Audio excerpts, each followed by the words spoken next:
Halo, Assalamualaikum. Perkenalkan, nama saya Adharni Nurseha. Saya izin untuk menjawab tugas video 4 dari kebimbaan.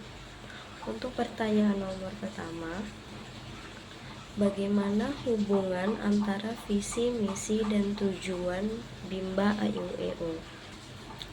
Tujuan dari visi, misi, dan Bimba AYUEO sungguh sangat erat kaitannya, karena dimana visi Bimba ini yaitu membangun generasi pembelajar mandiri sepanjang hayat, dalam artinya generasi yang cinta akan ilmu pengetahuan dan selalu memperbaiki diri dengan tidak bergantung pada orang lain dan hanya mengandalkan diri sendiri serta Tuhan secara menerus tanpa ada batasan sampai akhir hayat. Sedangkan misinya merupakan langkah-langkah yang harus dilakukan untuk mencapai visi. Nah, adapun misinya yaitu mensosialisasikan kata Bimba, mensosialisasikan pentingnya menumbuhkan minat baca dan minat belajar pada anak usia dini, membimbakan.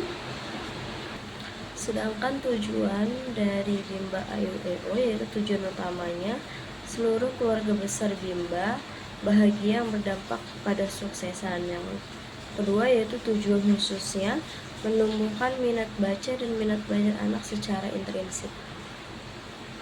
Nah, Bimba AYUEO mewajibkan semua orang dewasa yang ada di komunitas Bimba untuk belajar dan berbuat baik. Nah, dengan belajar dan berbuat baik kita dapat memenuhi hak anak, yaitu bermain dan mendapatkan pendidikan. Pertanyaan nomor 2, apa yang melatar belakangi lahirnya Bimba AYUEO? Yang melatar belakangi pemikiran lahirnya kata Bimba yaitu filosofi Bimba yang merupakan dasar pemikiran dari lahirnya kata Bimba. Nah, berdasarkan Kamus Besar Bahasa Indonesia edisi kelima, arti dari filosofi adalah filsafat, sedangkan pengertian filsafat adalah teori yang mendasari alam pikiran di suatu kegiatan. Nah, filosofi ini lahir pada tujuan setiap manusia. Nah, tujuan hidupnya yaitu untuk mencapai kebahagiaan. Pada dasarnya, setiap manusia akan merasa jenuh jika harus belajar. Maka dari itu harus diciptakan proses belajar yang menyenangkan. Maka dari itu dirumuskan dengan bimbingan, minat baca dan belajar dengan kata Bimba. Proses belajar mengajar ini diterapkan melalui metode Bimba yaitu dengan fun learning, small step system, dan individual system agar anak tertarik, semangat, dan antusias dalam belajar.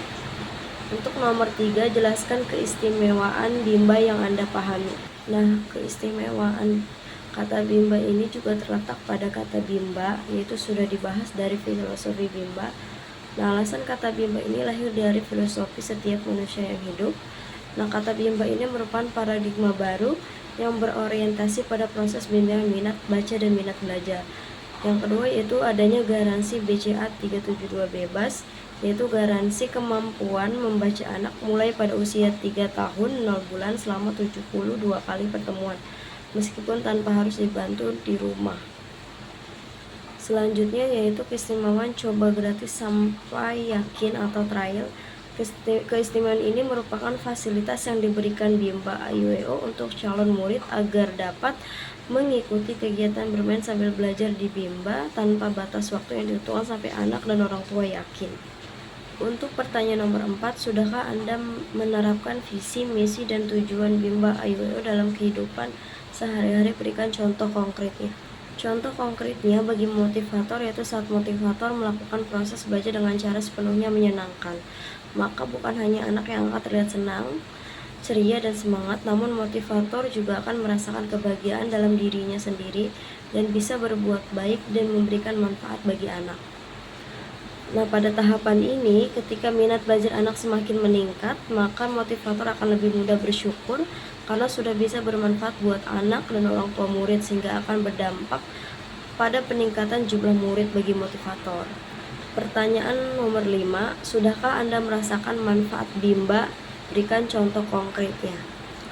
Tentunya sebagai motivator saya sudah merasakan manfaat dengan adanya Bimba AYUEO.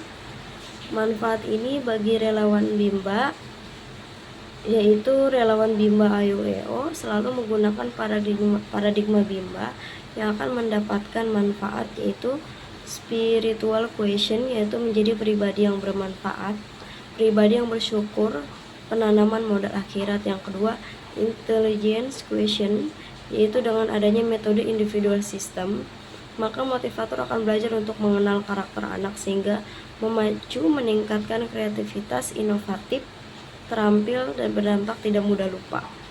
Untuk yang terakhir yaitu emotional quotient yaitu melatih kecerdasan emosi hingga menjadi pribadi yang sabar dan menyenangkan untuk murid, anak, suami, keluarga, awet muda, sehat, dan mendapatkan rasa semangat dan ceria.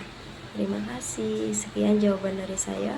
Kurang lebihnya mohon maaf. Wassalamualaikum warahmatullahi wabarakatuh.